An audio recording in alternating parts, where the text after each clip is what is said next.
अस्सलाम वालेकुम नाज़रीन, प्रोग्राम के साथ मैं हूं आपका मेज़बान मुताहिर जलील खान। नाज़रीन, सियासत में कुछ नई हलचल अब दिखाई दे रही है। बड़ी हमने पहले देखी सेनेट इलेक्शन से जो मामला नजर आए, दोनों तरफ से हुकूमत हो ऑपोजिशन दोनों ने बड़ी जोर आजमाई की, मगर जो अरमान थे वो ऑपोजिशन के शायद ठंडे होते हुए नजर आए। मगर इस तमाम सिचुएशन के बाद हुकूमत की कारकर्दगी और हुकूमत का जो वावेला था हुकूमत की जानिब से, वो कुछ ठंडा होता हमें वहां से भी अब नजर आ रहा है। एक तरफ हमने देखा चेयरमैन सेनेट के पहले तो सेनेटर के लिए जो उन्होंने जोड़ की जो बातें करी और उस पे तमाम चीजें हमने देखी, वीडियो सब सामने आया। और उसके बाद चेयरमैन सेनेट के लिए जब बात सामने आई उसमें भी हमने काफी कुछ देखा, यानी कि सिक्योरिटी पार्लियामेंट की सिक्योरिटी के ऊपर बातचीत छेड़ी गई, उस पे बात करी, माफिया कैंप लगा दिया गया, फिर उसको सीसीटीवी कैमरों के मद बताया गया कि वहां की सिक्योरिटी के लिए तोड़ दिया गया, बिल भेजा गया। बहुत सारी चीजें उस सूरत हाल में हमने देखी। मगर पार्लियामेंट से और असेंबली के अगर बाहर निकल के आए तो मैदानी सियासत जो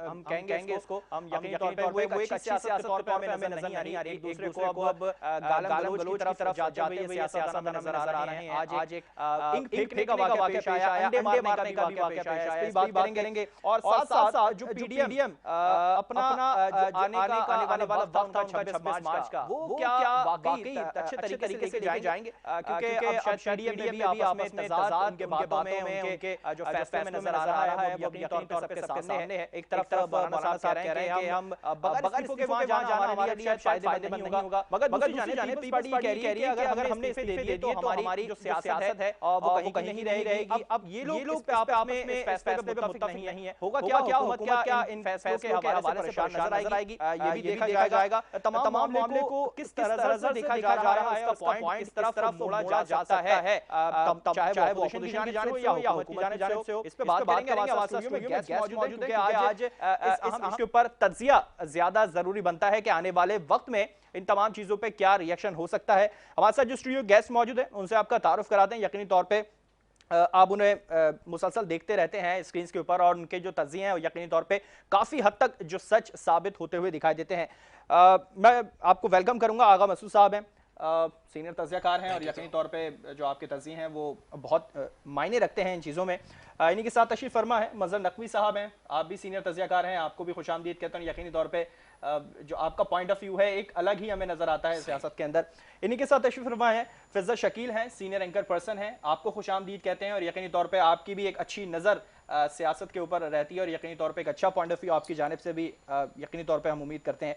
आगा साहब, मैं सबसे पहले आपकी तरफ आऊँगा, किस तरह से देख रहे हैं तमाम चीज़ों को? मैं ऑल ओवर सिचुएशन की बात करूँगा। एक तरफ सेनेटर की जो जोड़ तोड़ देखी वो हमने वीडियो ऑडियो सब कुछ सामने आया, फिर चेयरमैन सेनेट के ऊपर हमने देखा काफ़ी ज़्यादा वहाँ पर पार्लियामेंट के अंदर भी काफ़ी शोर मचता हुआ दिखाई दिया। फिर हम बाहर की सियासत पे आ जाए, मैदानी सियासत पे, वो कुछ अलग हमें मंजर दिखा रही। किस तरह से देख रहे हैं आप तमाम चीज़ों को? देखिए, सबसे पहले तो मैं आपका शुक्रिया अदा करता हूँ कि आपने मतलब हमें बुलाया और हमारे ख्यालात जो हैं ज़ाहिर है कि अब आप तक जाएंगे। बात असल ये कि पूरी सियासत जो है ना उसमें बहुत गंद आ गई है। यानी इतना अफसोस होता है देख के कि जिन लोगों को कई सालों के तजुर्बे थे सियासत के, वो भी अब मेरा ख्याल है कि इस किस्म की गुफ्तगू कर रहे हैं, इस किस्म का अंदाज़ सियासत है कि लगता ही नहीं है कि ये सियासतदान है। तो मतलब ये कि जो एक मैसेज जा रहा है नौजवानों में, जो आइंदा पाकिस्तान की बता हुकूमत संभालेंगे या पाकिस्तान को आगे लेके जाएंगे, क्योंकि 23 मार्च भी आने वाला है। मैं ये समझता हूँ कि ये जो सियासत पाकिस्तान में हो रही है पाकिस्तान के इस्तेहकाम के लिए बहुत ख़तरनाक है। फिर जो लब व लहजा इख्तियार किया जा रहा है उससे अदावतें बढ़ रही हैं, उससे मतलब नफ़रतें बढ़ रही हैं। अच्छा, किसी भी मुल्क में आप सियासत को अगर उसमें नफ़रत आ जाती है, अदावत आ जाती है, तो आपकी जो एक मुल्क की जो तरक्की होती है वो तरक्की नहीं आती, वो तरक्की माकूस की तरफ चली जाती है, पीछे की तरफ चली जाती है। तो आज हम सेनेट का हमने इंतखाब देखे, हमने सेनेट के वो भी इंतखाब देखे जिसमें यूसुफ रज़ा गिलानी साहब जीत चुके थे, आप ये भी देखा जिसमें वो हार चुके। लेकिन बात असल ये है कि यहाँ पर जो पॉलिटिकल पार्टीज़ हैं वो अपनी शिकस्त तस्लीम करने को कभी तैयार नहीं होती। यही वजह है कि जब शिकस्त तस्लीम करने को तैयार नहीं होती तो होता ये है कि फिर ज़ाहिर है कि धांधली का इल्ज़ाम लगता है, एक दूसरे पे कभी धांधली हो रही है और धांधली के इल्ज़ाम जो है वो इतने तवातुर के साथ लगाए जाते हैं कि उसमें सच का जो पहलू है ना वो मादूम हो जाता है, ख़त्म हो जाता है। तो मैं आपके सवाल का जवाब मैं ये समझ रहा हूँ, इख्तिसार के साथ मैं बात करूँगा कि इससे जो है पाकिस्तान के जो इखलाकी एक चीज़ होती है किसी सियासत में, क्योंकि देखिए सियासत बहरहाल मतलब ये कि सियासतदानों का काम है मुल्क चलाना, ये काम मतलब किसी और अस्करी इदारों का नहीं है। तो ये कि अगर सियासतदान खुद ही नाकाम हो जाएं और खुद ही एक दूसरे को के गिरेबान को हरीफाना खींचें, तो आप मुझे बताइए कि फिर मुल्क कैसे आगे जाएगा। तो आज हम जो माहौल देख रहे हैं, ये माहौल पाकिस्तान के पस मंज़र में, पाकिस्तान की तरक्की के पस मंज़र में और पाकिस्तान के इत्तेहाद के पस मंज़र में जो है इंतहाई ख़राब है। सही। अच्छा मंजर साहब, मैं इन्हीं की बात को कंटिन्यू करके आपकी तरफ आऊँगा। एक तरफ तो पहले मेरा जो सवाल था वो ये था कि इस वक्त जो हम सियासत देख रहे हैं वो वाकई तर्ज सियासत है या हम वक्त सियासत कहें कि इस वक्त जो वक्त चल रहा है, जो मौजूदा सूरत चल रही है, बड़ी गंदी पॉलिटिक्स की तरफ हम शायद जा रहे हैं, वक्त सियासत कहेंगे इसको ये। और एक तरफ जो इन्होंने कहा कि यकीन ज़रूरी नहीं है कि अब जो सियासत है वो अस्करी इदारे या अस्करी क़यादत आगे चलाए, ये बाकायदा पॉलिटिक्स या पॉलिटिकल जो शख्सियत उसका काम है। तो आप क्या समझते हैं इस पर? बिस्मिल्लाहिर्रहमानिर्रहीम, अल्लाहुम्मा सल्ली अला मुहम्मद व आले मोहम्मद। बहुत शुक्रिया। अभी जैसे आगा साहब ने भी इशारा किया और आपने भी कहा कि सियासत इस वक्त बहुत गंदी हो चुकी है और बड़ी नेगेटिव सियासत इस वक्त चल रही है। अब आप ये देख लें, सेनेट के इलेक्शन के हवाले से देख लें, यूसुफ रज़ा गिलानी के इलेक्शन के हवाले से देख लें, और इससे पहले एक नो कॉन्फिडेंस मूव हुई थी सेनेट में सिंजरानी के खिलाफ। उस वक्त 67 members out of 103, 67 opposition party के लोग मौजूद थे और बाकी 36 गवर्नमेंट पार्टी, यानी कि अपोजिशन की अक्सरियत थी। मगर उसके रिजल्ट क्या रहे कि 67 की जमात वाले हार गए। ये जमहूरियत का हुस्न, इसे आप जमहूरियत का हुस्न कहेंगे। अच्छा, अब आप देख लीजिए इस वक्त जो सेनेट की पोजीशन है 53, ये नए इलेक्शन के बाद, क्योंकि पिछले जब 2019 में नो कॉन्फिडेंस हुई थी तो पीटीआई की 14 सीटें थी, अब पीटीआई के पास 28 सीटें हैं और सब मिला जुला के उसके बनते हैं 49 और 53 बन रहे हैं ऑपोजिशन के, 51 उनके बन रहे हैं। अब 51 वाले हार गए। अब आप ये देखिए कि इस इलेक्शन में कितने वोट रिजेक्ट हुए और पिछले इलेक्शन में जो चेयरमैन के नो कॉन्फिडेंस का था उसमें भी 5 वोट रिजेक्ट हुए थे। आप यूसुफ रज़ा गिलानी के वाले 7 वोट रिजेक्ट हुए। ये वो हमारे नुमाइंदे हैं जिन्हें मुंतखब करके भेजते हैं और इनको वोट डालना नहीं आता, इन्हें वोट डालने की तमीज़ नहीं है। तो जिसको वोट डालना नहीं आता, जिसे वोट डालने की तमीज़ नहीं, वो हमारा नुमाइंदा हो सकता है, उससे सेनेट के इलेक्शन में रहना चाहिए, उससे सेनेट से रिज़ाइन करना चाहिए या उसको एक्सपेल करना चाहिए। ये आप सोचें, मैं फूड फॉर थॉट है। इसी तरह असम्बली में देख लें, जब यूसुफ रज़ा गिलानी का इलेक्शन हुआ तो 178 के करीब वोट, यानी कि वहाँ पर अपोजिशन जीत गई। हुकूमत की अक्सरियत नेशनल असेंबली में ख़त्म हो गई। उसके जवाब में आपने उसका एतमाद का वोट लिया, एतमाद के वोट में आप फिर जीत गए। अच्छा, इसी तरह जब पंजाब की हुकूमत का वोट भी उनसे लिया कि जिन पे एतमाद नहीं था उन्हें। जी, वो देख ले अभी हो क्या रहा है सियासत। ये सियासत की गिंदगी थोड़ी सी हाईलाइट कर रहा हूँ क्योंकि हमारे यहाँ जमहूरियत नहीं है। हमारे यहाँ जमहूरियत में बदतरीन डिक्टेटरशिप होती है और जब बाकायदा डिक्टेटरशिप होती है, जैसे फौज का हो, मुशर्रफ का दौर हो, ज़ियाउल हक का दौर हो, तो वहाँ अयूब खान का दौर हो, तो वहाँ आपके बल्दियाती इदारे फूलते हैं, अवाम को उसका फ़ायदा होता है, वहाँ एक जमहूरियत नज़र आती है। जब हमारे इस वक्त क्या नज़र आ रहा है, वो तो हम पूरे मुल्क पे डिक्टेटरशिप देख रहे थे, हमने देखी। इस वक्त सियासत के अंदर खान साहब जिस तरह से जुमले देते हैं इलेक्शन कमीशन पे, क्या वो डिक्टेटरशिप में देखें हम उसको? फिर ये से डिक्टेटरशिप में ले लें या इदारों पे अदम एतमाद ले लें। एक इदारा अपना आईनी हैसियत से काम कर रहा है, उसने आईनी हैसियत से करवा लिए इंतखाबात। अगर ये आईनी हैसियत में ना होते, जैसे कि हुकूमत ने वहाँ सदर मुमलिकत ने ऑर्डिनेंस भी पेश किया था कि जी सेनेट के इंतखाबात शो ऑफ हैंड्स होने चाहिए, अगर शो ऑफ हैंड्स होते तो अपोजिशन ने सबसे ज़्यादा मुखालफत की, तो आज अपोजिशन को फ़ायदा हो रहा होता ना कि कौन किसके साथ मिला हुआ है, किसने वोट बेचा है, किसने अपने वोट रिजेक्ट करवाए गए हैं ना। ऐसा तो नहीं है ना कि अच्छा, उसी बात देख ले, जब आफरीदी का इलेक्शन होता है तो उसको 54 वोट मिलते हैं, 44 दूसरे मिलते हैं, वो 54 वोट लेके जीतता है, 98 वोट पड़ते हैं, एक वोट भी रिजेक्ट नहीं होता उसी हाउस से। इसी तरह पंजाब असेंबली में देख लें, नून लीग की अक्सरियत थी, पीटीआई हुकूमत कर रही है आज भी। जब ये इंतखाबात हुई तो जब तक ये सिस्टम रहेंगे, इसका खरीदो फरोख्त हो रही है ना, इस खरीदो फरोख्त का नुकसान किसको हो रहा है? मुझे हो रहा है। ये मेरे पैसे से सियासत कर रहे हैं, मैं अवाम हूँ, मेरे पैसों से लोगों को खरीदे, अपोजिशन खरीदे या हुकूमत खरीदे। आज जो दूध की कीमतें, पेट्रोल की कीमतें, आज मेरा जीना मुश्किल हुआ है, लोगों का। तो हम जिम्मेदार किसको देखें? वो उन लोगों को देखें जो गुज़िश्ता दौर में हुकूमतें करके देख गए, या हम उसको देखें जो इस वक्त हुकूमत में है? अब इस वक्त जिम्मेदार है वो 24,000 अरब पे छोड़ के गए थे बकौल आपके, मेरे हिसाब से 27-28 अरब था, अब 43 अरब का कर्जा हो गया। आपकी जीडीपी के 98% से अबव हो चुका है, यानी तकरीबन 100% आपका जीडीपी के बराबर कर्जा हो चुका है। ये उतारेगा कौन? ये किसकी जेब से जाएगा? ये मुझे ही भगता है ना, आप तो फिर चले जाएंगे। किसकी जेब से जाएगा, मैं हम इस पे बात करेंगे। तो शकील साहब मैं आपकी तरफ आऊंगा, तमाम चीजें आपने बाकायदा इनका पॉइंट ऑफ व्यू सुना, आप क्या समझती हैं इस चीज के ऊपर कि एक तरफ पहले खान साहब को एतमाद नहीं, उन्होंने एतमाद का वोट भी उन्हें से लिया जिन पर एतमाद नहीं था, फिर जहां हुकूमत को जीतना चाहिए था हफीज शेख साहब के मामले में वहां हुकूमत हार गई, जहां गिलानी साहब को जीतना चाहिए था अक्सरियत पे वहां गिलानी साहब हार गए। ये तमाम साजिश चल रही है, पॉलिटिक्स हो रही है, क्या आवाम बाकायदा हम समझ सकते हैं मासूम है आवाम, उसको कुछ समझ में नहीं आ रहा? आवाम मासूम नहीं है, आवाम का, और बल्कि पहले आपका शुक्रिया मैं अदा करूंगी, आपके तवस्सुत से नाजरीन से हम मुखातिब होने का मौका मिल रहा है। देखिए आवाम तो इस पूरी डिस्कशन डिबेट में मिसिंग है। सही, आवाम को क्या गर्ज के किसी सेनेटर को आप कितने रुपए में खरीदते हैं, सही, या कितने रुपए में बेचते हैं? खरीदार बिकने की जिन्स मौजूद होगी बाजार में तो खरीदार मिलेगा ना। सही। हम सिर्फ बात कर रहे हैं यूसुफ रजा गिलानी के साहबजादे की फॉर एग्जांपल कि जनाब हैदर साहब ने वोट कैंसिल करने का तरीका बताया, तो ये बताया, आगे आदमी तो कोई बैठा था या वो दीवारों से बातें कर रहे थे? सही, ठीक है। द पॉइंट इज अवाम इस पूरी डिबेट में कहीं नहीं है।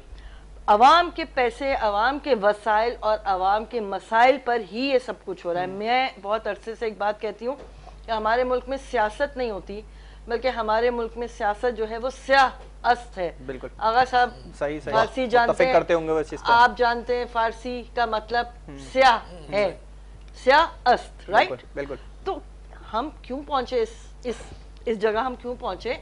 इसलिए कि मिन हैसिल कौम हमारा अपना किरदार शदीद कमजोर हो चुका है। सही बात। तो जब हमारा अपना किरदार कमजोर है तो मैं आपकी अकाउंटेबिलिटी किस मुंह से करूंगी? बिल्कुल, मेरे पास अखलाकी जवाज नहीं है। सही। खान साहब की अपनी जात को अगर आप एक तरफ रख दें, और माजरत के साथ बहुत सारे नाजरीन इन चीजों से शायद आगाह हो या ना हो, याददाश्तें भी कमजोर होती हैं। खुद हमारे मौजूदा प्राइम मिनिस्टर साहब पे अगर क्रिकेट की बात करते हैं तो वहां पे बेशुमार इल्जामात लग चुके हैं। सही सही, ठीक है। अच्छा, खान साहब ने एक बात शुरू की, कंट्रोवर्सी कहीं ना कहीं होती है किसी हर मामले में। साहब की किताब पढ़ लें आप, कैरी पैकर चलती हुई सीरीज पाकिस्तान की छोड़कर जो 4 क्रिकेटर्स पाकिस्तान से बाहर गए थे कैरी पैकर सीरीज में, खान साहब उसमें शामिल थे। उस वक्त पेट्रियोटिज्म नहीं था, उस वक्त ये था पैसा, राइट? और आज भी वही है, आज भी वही देख रहे हैं। ठीक है। अच्छा, मैं देखिए मुझे उनकी किरदार से कोई सरोकार इस वक्त नहीं है फिलहाल कि वो अवामी मसाइल हल करें। अच्छा, ये जो हमारे यहाँ एक वतीरा आ गया है कि हर इंसान को ओए अबे ये वाले अल्फाज इस्तेमाल करके चैलेंज करके बात हमने करनी शुरू की है। सही। उससे कौमें तरक्की क्या, जैसे आपने फरमाया कि वो तरक्की माकूस की तरफ जाते हैं, डिप्रेशन की तरफ जाते हैं। आपके माशरे में इस वक्त इतनी फ्रस्ट्रेशन है बिकॉज ऑफ इकोनॉमिकल इश्यूज कि कोई किसी को 1 मिनट बर्दाश्त नहीं करना चाहता। और जब आप देखते हैं कि ऐवान बाला में ये गधे घोड़े माजरत के साथ और हाथी और पता नहीं कौन कौन से जानवर बिकने को तैयार है, अस्तबल अभी थोड़े अरसे में वो आ जाएगी आपकी बकरी ईद, तो उससे पहले ही हमने बाजार लगाया हुआ था ना। सही, वही कहते थे खान साहब मंडी लगेगी, तो लगी मंडी, वाकई हमने देखी वो। तो भाई आप भी तो उसी मंडी का हिस्सा रहे हैं। आपने संजरानी साहब को पीपल्स पार्टी के साथ मिलकर वोट दिया था ना, नून लीग की पीठ में उस वक्त छुरा घोंपा था। बिल्कुल बिल्कुल। तो अभी भी आप उनके साथ हैं। जरदारी साहब के बारे में मुझे शक है, गलत है सही है, कि वो फेंस के दोनों तरफ खेलते हैं, वो सिर्फ पत्ते खेलते हैं, चाहे वो इधर लग जाए या उधर लग जाए। तो इसलिए खान साहब उनको कहते हैं बड़े मंझे हुए खिलाड़ी हैं वो सियासत के। और सही, और ये बड़ी अफसोस की बात है कि भाई आप यहाँ पे शतरंज और आप यहाँ पे रेस का अपने निजाम, यानी पार्लियामेंट जो सुप्रीम इदारा है, तकद्दुस जहाँ का आप पे सब पे लाजिम है, क्योंकि वहां पर आपका सियासी सहीफा उतरा जिसे कॉन्स्टिट्यूशन कहते हैं, तो वो आपकी सियासी इबादतगाह बन जाती है। बिल्कुल बिल्कुल। आप वो सारी डिबेट जो पार्लियामेंट में होनी चाहिए वो टीवी टॉक शोज में होती है, शाम 7 बजे से लेकर रात 12 बजे तक हर तरह का इशू टीवी पे सॉल्व और रिजॉल्व हो रहा है। बिल्कुल। ये दुनिया में कौन सी जमहूरियत है, कौन सा वतीरा और तरीका है? वो सारे वुज़रा जिन्हें अपनी मिनिस्ट्रीज की रिपोर्ट्स देनी चाहिए, उनकी कारकर्दगी पे नजर रखनी चाहिए, वो आपके टीवी टॉक शोज में बैठे होते हैं। क्या इस तरह होना चाहिए? क्या ये मेरा राइट नहीं है? बिल्कुल होना चाहिए। मैं उनको बोलूं कि भाई ये कौन सा वक्त जाया कर रहे हैं आप? अच्छा, नजरी सियासत हमें नजर आ रही है फिर कहीं इसमें है आपके ख्याल में? मुझे तो कभी नजर नहीं आई। बहुत अरसा पहले कभी बचपन में सुनते थे, सही बता रही हूं। अच्छा आगा साहब, आपको नजर आ रही कहीं नहीं, नजरियाती सियासत? मैं समझता हूँ मैं फिर ब्रेक की तरफ जाऊंगा फिर इस पे पॉइंट नहीं, लेके। फिजा जो बात करी, बात देखिए नजरियाती सियासत नहीं है इस वक्त। तो मतलब ये कि लेन देन की सियासत, जैसे कि मंजर नकवी साहब ने फरमाया ना कि मतलब खरीदो फरोख्त की सियासत है, नोट की सियासत हो गई। जो बहुत अफसोसनाक बात है। देखिए आप इस सियासत तो कर रहे हैं, है ना, गरीब आदमी के वहाँ तक पहुँच नहीं है, हमें आपने भेड़ बकरियाँ समझ रखा है। लेकिन जो इकोनॉमिक मेल्टडाउन हो रहा है, इसकी वजह से आप देखिए, आप स्टॉक में देखिए क्या हुआ। 651 बिलियन का मतलब लॉस गया है।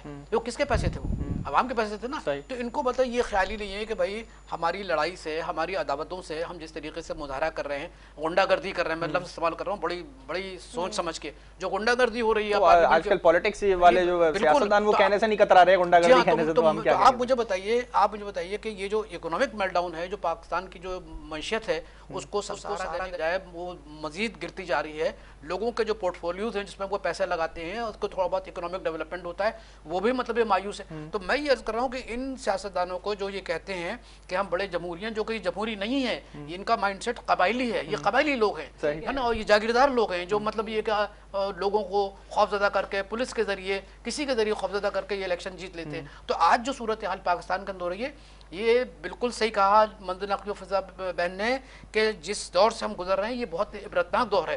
क्योंकि देखिए नौजवानों को क्या पैगाम दे रहे हैं, जब वो कहा ना कि अबे तू ये करके जो गुफ्तगू करते हैं, जिस किस्म की मतलब बेहुदा गुफ्तगू होती है, इखलाकी इनेतात तो अलग, वो जबान और लिसान का भी इनेतात हो रहा है। यानी उस इखलाकी, अच्छा वो जुमले अदा करने के बाद भी कहते हैं कि हम इस तरफ नहीं जाएंगे, हम गाली की सियासत की तरफ नहीं जाएंगे। मतलब साहब आपकी तरफ मैं फिर ब्रेक की तरफ जा रहा हूँ, आपको नजर आ रही है नजरियाती सियासत इसमें? क्या अभी जो मौजूदा सूरत है पीटीआई का कोई फेल है इसमें?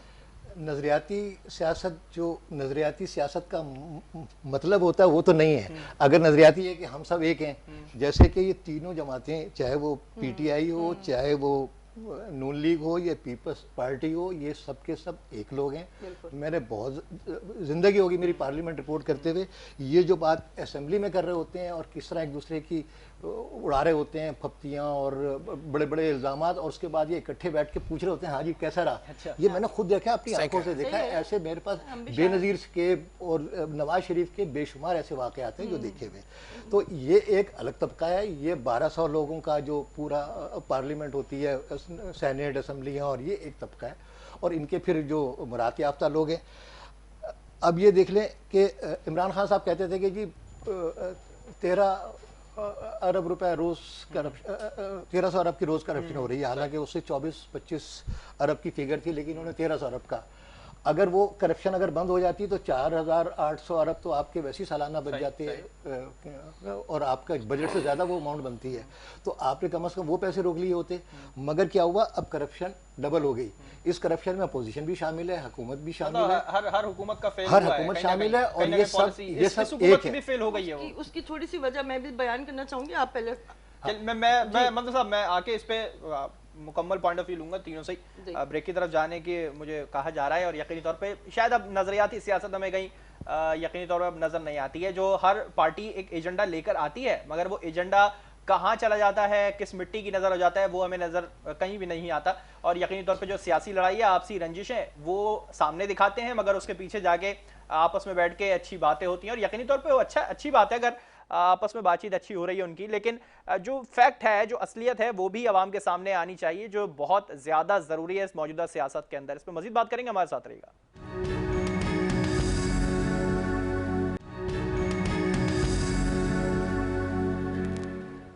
वेलकम बैक नाज़रीन। बात चल रही थी हमारी पाकिस्तानी सियासत के ऊपर, जो इस वक्त शायद खान साहब कहते थे कि कीचड़ है और इस कीचड़ में उतर के हमें अपने हाथ गंदे करने पड़ेंगे, मगर शायद ये लग रहा है उन्होंने कीचड़ में तो उतर गए, मगर उन्होंने ग्लव्स पहन लिए हाथों पे और वो अपने हाथ बचा रहे हैं और कह रहे हैं कि मैं कीचड़ में उतर गया हूँ, साफ कर रहा हूँ।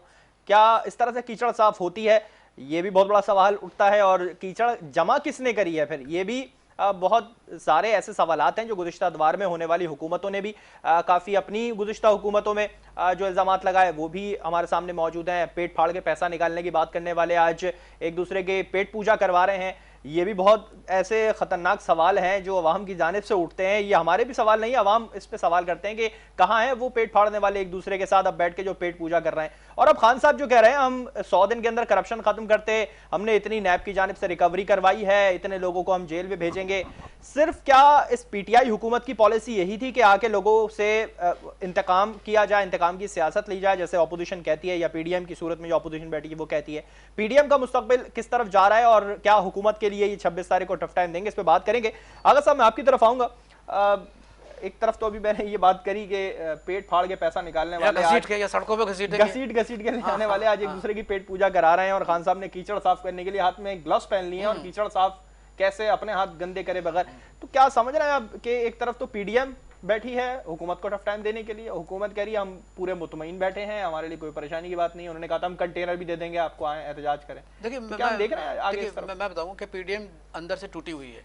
देखिए, और आपने अपने तमहीद में जो आपने तारुफ करवाया था उसमें ये है कि पीपल्स पार्टी तो रिजाइन नहीं करेगी। पीडीएम का एक मुतालबा है जो जनाब हमारे फजल रहमान साहब जो है ना वो मुसलसल कर रहे हैं कि हमें असेंबली से इस्तीफा दे देना चाहिए।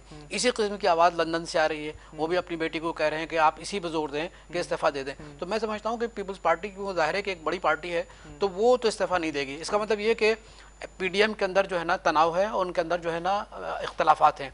तो अगर इस इख्तलाफ के पस मंज़र में अगर इन्होंने कोई कदम उठाया, जैसे लॉन्ग मार्च का किया, मैं नहीं समझता हूँ कि इससे कोई असर पड़ेगा, क्योंकि देखिए अवाम पीपल्स पार्टी खुद तो इस्तीफा नहीं दे रही है। देखिए पीपल्स पार्टी नहीं दे रही है, साहब बदल दें कि हम बगैर इस्तीफा दिए लॉन्ग मार्च में, क्या समझ? देखिए मैं बताऊँ, देखिए लॉन्ग मार्च में आपसे फिर भी बता रहा हूँ, ये पेशन को ही कर रहा हूँ। देखिए अभी फिजा ने एक बात कही थी कि आवाम में फ्रस्ट्रेशन है। फ्रस्ट्रेशन क्यों है? इसकी वजह यह है कि जो इक़्तिसादी सूरत हाल है वो इंतहाई गमगीर और इंतहाई ख़तरनाक है।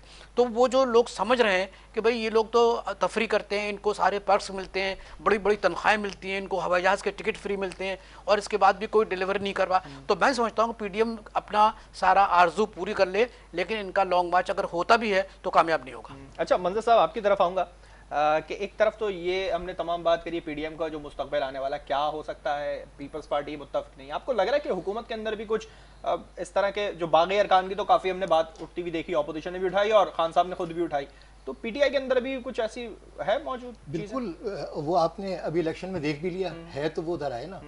और हुकूमत ये चाहती है कि ये अपोजिशन लॉन्ग मार्च करे और वो कंटेनर भी देंगे, जैसे भी आपने कहा। तो अब लॉन्ग मार्च करने में हुकूमत को फ़ायदा है, रिजाइन दे दे इसमें फजलुर रहमान को फायदा, क्या फायदा होगा? मौलाना फजलुर रहमान को ये फायदा है कि वो चाहते हैं, क्योंकि उनके पास तो कोई सीट ही नहीं है और उनकी शुरू दिन से ये कोशिश है, क्योंकि वो सबसे ज़्यादा इस वक्त मुतासर हुए हैं इस नई हुकूमत के आने के बाद, उनको कोई जगह नहीं मिली, तो अब उनके पास कोई ऐसी जगह नहीं मिली। अच्छा, अब अगर रिजाइन दे देते हैं तो हुकूमत को लिए इससे अच्छी कोई बात ही नहीं है कि ये सबसे ज़्यादा फ़ायदा हुकूमत को होगा। तो इस वक्त ना इन्हें लॉन्ग मार्च करना चाहिए, अगर ये कोई टफ टाइम देना चाहते हैं तो इन्हें सीधी सीधी नो कॉन्फिडेंस मूव करनी चाहिए, अदम एतमाद की तहरीक लानी चाहिए वज़ीर आज़म के खिलाफ। अब जैसे 13-14 लोग खुफिया तौर पे इनके साथ सेनेट के इलेक्शन में मिल गए थे, अब वो अलग मिल सकते हैं। कैसे मिल सकते हैं? जब मुझे पता लग जाएगा कि जी फलां साहब को मैंने वजारत की पेशकश की हुई है, तो वो हाथ उठा के, क्योंकि ये ओपन वोट होंगे अदम एतमाद के, तो वो सारे के सारे आपको ओपन बैलेट में आएंगे और कहेंगे, क्योंकि उनके साथ वो पहले से बिक चुके हैं। और वजारतें जिस तरह पीटीआई ने किया उन्होंने भी तो जहांगीर तरीन क्या करते रहे, जहाज भर भर के कैसे हुकूमत बनी, अक्सरियत तो नहीं थी ना पीटीआई की। अच्छा, इस पे भी काफी शक शुबात हुए थे। एक तरफ से उनकी जो एंट्री हमने देखी सियासत के अंदर, खान साहब ने उनको एकदम मुतारिफ कराया, लाए एक तरह से डमी के तौर पे हमने देखा उन्हें बैठे हुए। अब इनके पास 33% मैंडेट था और सारा मैंडेट कैसे इकट्ठा किया गया और लोगों को जहाज़ों में भर के लाए और इस तरह से किया। और अब मुस्लिम लीग और नून दोनों मिल जाएं तो उनकी पीटीआई से ज़्यादा अक्सरियत थी, उनको ज़्यादा आसान था हुकूमत बनाना, मगर वो जहांगीर तरीन ने बड़ा अच्छा रोल प्ले किया और भर भर के लाए। और ख़रीदो फरोख्त की, जैसे अभी फिजा ने कहा था, यही मंडी लगी हुई है हमारे पास, तो जो ज़्यादा बड़ी बोली देगा वो जाएगा। लेकिन ये मंडी में जो भी पैसा खर्च किया जा रहा है वो अल्टीमेटली आपकी मेरी हमारी जगहों से निकल रहा है और उसका रिजल्ट हमारे सामने महंगाई की सूरत। अच्छा, इस मंडी की नीयत क्या, आप क्या देख रहे हैं? अब बकरीद पे जो हम जानवर खरीदते हैं वो तो हमारी अच्छी नीयत होती है, यहाँ क्या नीयत देखी हमने, आप क्या समझते हैं? उनकी अपने लिए तो बहुत अच्छी नीयत है, क्योंकि उन्होंने खुद मिलजुल के रहना है और ये 5% तबके ने रहना है, 95% जाए भाड़ में। तो अब हमें इसका हल क्या है? मसला ये कि ये तो है कि हम यहाँ तक कर दिया, ये जब तक ये जमहूरी निज़ाम हमारे यहाँ फेल हो चुका है, निज़ाम की तब्दीली चाहिए। जमहूरी सिस्टम बहुत अच्छा है, इसकी जो बुराइयां दूर करके एक अच्छा निज़ाम बनाया जाए। पीटीआई कर लेगी निज़ाम की तब्दीली? ये तो कभी नहीं करेंगे ना, हमें ये तो हमारी अफवाज पाकिस्तान, हमारी अदलिया कोई ऐसी सुप्रीम काउंसिल बनाए जो कि पहले 3 साल की कोई टेक्नोक्रेट गवर्नमेंट आए और वो सारा गन साफ करे। इसमें अदलिया हमारी आगे बढ़े, हमारे करप्शन करने वाले लोगों को कह रहे हैं आप, या जो केसेस के अंदर इन्वॉल्व हैं? जब तक ये सियासतदान रहेंगे तो हमारा यही हाल रहेगा, जमहूरियत के नाम पे हम लुटते रहेंगे। हमें जब तक ये निज़ाम में तब्दीली नहीं आएगी, वो कौन लेकर आता है, कौन हमारा मसीहा बन के आता है जो इस निज़ाम को बदले, या तो सदारती निज़ाम लाए या जमहूरियत निज़ाम को ही कौन लाएगा? हम सवाल यही करते हैं कि कौन लाएगा ये ना? हम वो कहते हैं कि हमें 2 वक्त की रोटी कमाने से फुर्सत नहीं मिलती, हम क्या इसको सही करते फिर? देखिए मंजर साहब ने एक बात कही ना, मैं कहता हूँ उसके अंदर बहुत बड़ा वजन है। देखिए बात असल ये है कि पाकिस्तान के अंदर ऐसे इदारे लोग हैं, पाकिस्तान के अंदर ऐसे अच्छे लोग हैं कि जिनके एक ग्रैंड डायलॉग होना चाहिए, एक बड़ा वसी मकालमा होना चाहिए। और वसी मकालमे में पहला सिलसिला ये है कि अगर ये जमहूरियत चाहते हैं तो फिर उसका रूल ऑफ लॉ हो, गुड गवर्नेंस हो, है ना। इसके बाद ये कि आवाम की जो मुश्किलात है माशी समाजी जो भी उसको हल किया। तो मैं समझता हूँ ऐसे लोग हैं, अगर ये मिल बैठ के ये बात, देखिए आप उन लोगों की परवाह मत करें कि जो जमहूरियत के नाम पे एक्सप्लॉइट कर रहे हैं। मार्क्स का नाम लेने से सोशलिज्म नहीं आता, लेनिन का नाम लेने से जो है ना इनकलाब नहीं आता। भाई देखिए बात असल ये है कि आवाम की जो बुनियादी ज़रूरियात है वो बहुत ही महदूद होती है, हमारी जैसे मेरी हम लोगों की। लेकिन आवाम माशरे को एक रोशन देखना चाहते हैं, मतलब उसके अंदर ये जो नौजवान नस्ल है वो कहाँ जाएगी अगर उनको तरक्की के मौके नहीं मिलेंगे, अगर उनको जॉब्स नहीं मिलेंगे, अगर इंडस्ट्रियलाइजेशन, देखिए एग्रीकल्चर से नौकरी नहीं मिलती, नौकरी मिलती है सनत साजी से, इंडस्ट्रियलाइजेशन से। पाकिस्तान में इंडस्ट्रियलाइजेशन कहाँ हो रहा है? तो मैं यही आपसे अर्ज कर रहा हूँ कि जो सूरत हाल है उसमें एक बड़ा मकालमा होना चाहिए। हम ये देख रहे हैं कि एक बार 126 दिन का कोई धरना हम दोबारा देखें। मैं धरने की बात ही नहीं कर रहा हूँ, मैं तो देखिए उस धरने से भी कोई फायदा नहीं, देखिए वो तो धरने से कोई फायदा नहीं। मैं अर्ज कर रहा हूँ कि जो भी मंजर भाई ने एक बात कही है कि there should be a grand dialogue between the stakeholders. Who are the stakeholders? Stakeholders वो ये जो एक दफ़ा मुल्क को बचा रहे हैं, तो वो है जो इंतजामिया चलाती है मुल्क को। तो अगर ये एक ग्रैंड डायलॉग हो जाए और हम लोग किसी एक बात पर मुत्तफिक हो जाए तो ये खूबसूरत मुल्क, ये एक अजीम मुल्क जिस पर 30 लाख मुसलमानों ने कुर्बानी दी 47 के दौरान, तो मैं समझता हूँ ये मुल्क तरक्की करेगा। ग्रैंड डायलॉग फैसल शकील साहब, मैं आपकी तरफ आऊँ। ग्रैंड डायलॉग की जो हमने बात सुनी, हो सकता है पॉसिबल है मौजूदा सियासत के अंदर? सोल्यूशन नहीं है इन सारे मसाइल का, सोल्यूशन है आपके अपने कॉन्स्टिट्यूशन बाय द बुक आपको चलना चाहिए, चलना पड़ेगा। अच्छा, अगर हम बात करते हैं ग्रैंड डायलॉग की, फॉर एग्जांपल आप स्टेक होल्डर्स को आइडेंटिफाई करते हैं, अफवाज पाकिस्तान का ये काम नहीं है। जो काम उनका है उसके लिए उनको मुनासिब तरह से फंड्स मिल रहे हैं, उनके यहाँ कोई अनरेस्ट नहीं है। ये अनरेस्ट है आपकी सिविल साइड पे।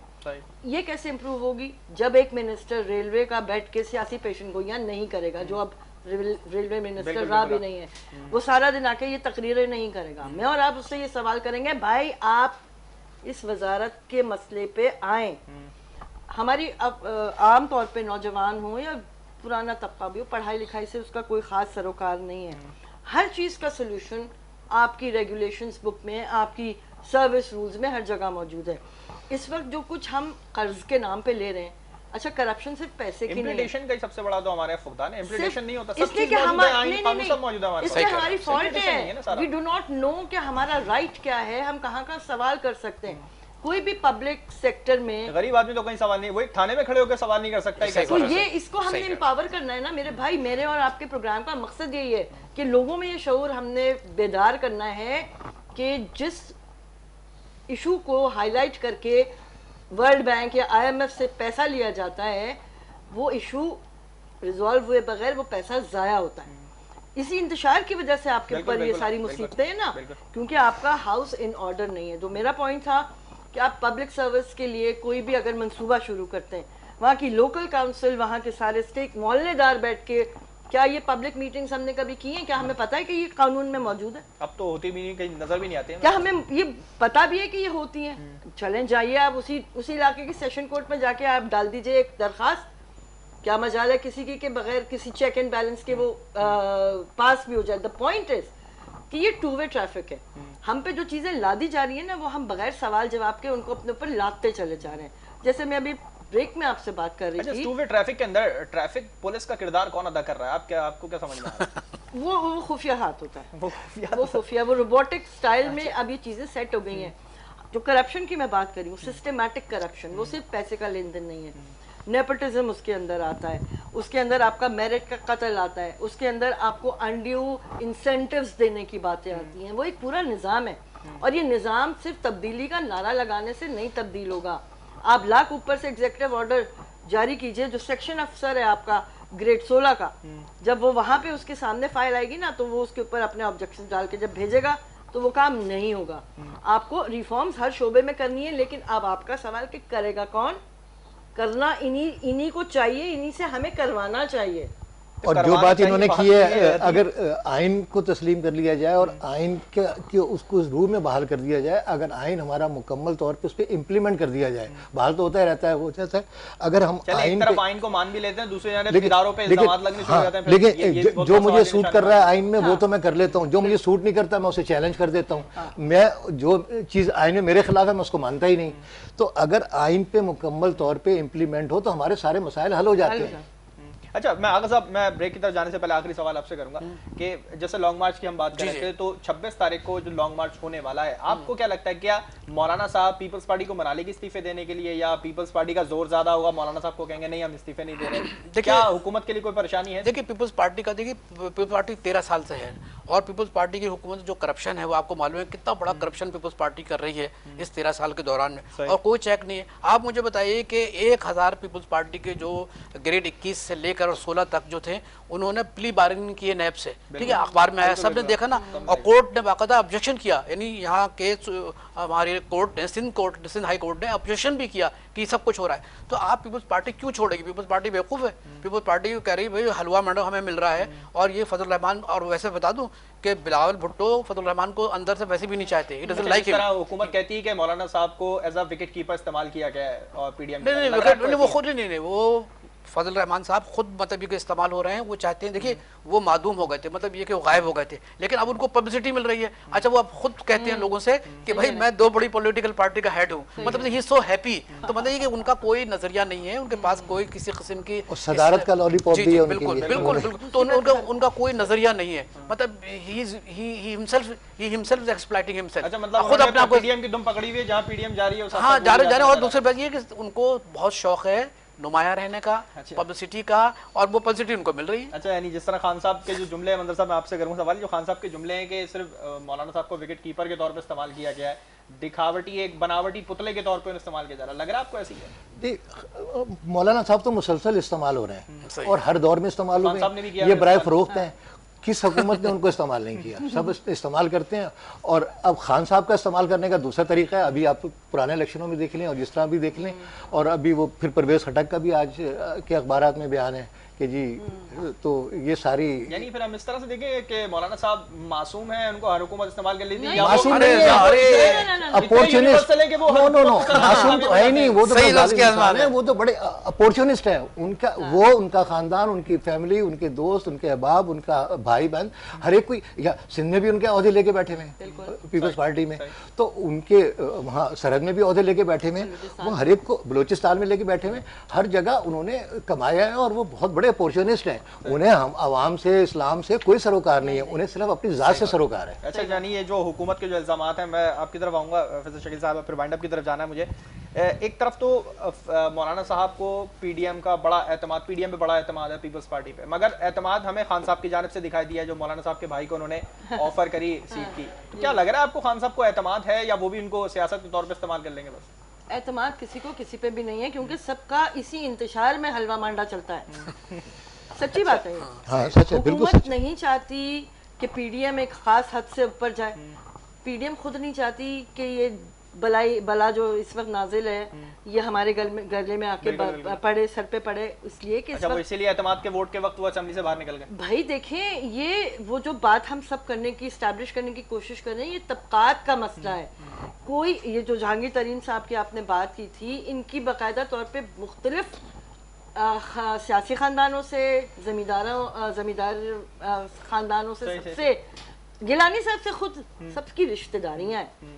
तो भाई मैं अपना मफाद देखूंगी, मुल्क या भाड़ में, वो तो चल ही रहा है ना, 70-72 साल से तो चलता रहेगा। 26 तारीख को हम क्या देख रहे हैं, सोडा होगा, झाग उठेगा और वापस पानी बैठ जाएगा, क्या नजर बिल्कुल ऐसा हुआ। अच्छा, दूसरा जो एक पीपल्स पार्टी का पॉइंट आता है, देखिए उसके पास सूबाई हुकूमत है, वो क्यों करेगी ये काम कि वो इस्तीफे भी दे दे, और वो इतनी मजामती सियासत में लेके बैठी है, और वो पीपल्स पार्टी इस वक्त जिस तरह से पूरे सूबे को चला रही है, वो सबके सामने, वो क्यों वैक्यूम देगी कि एमक्यूएम आ जाए या जीडीए आ जाए या तहरीक इंसाफ ही कोई स्पेस गेन कर ले?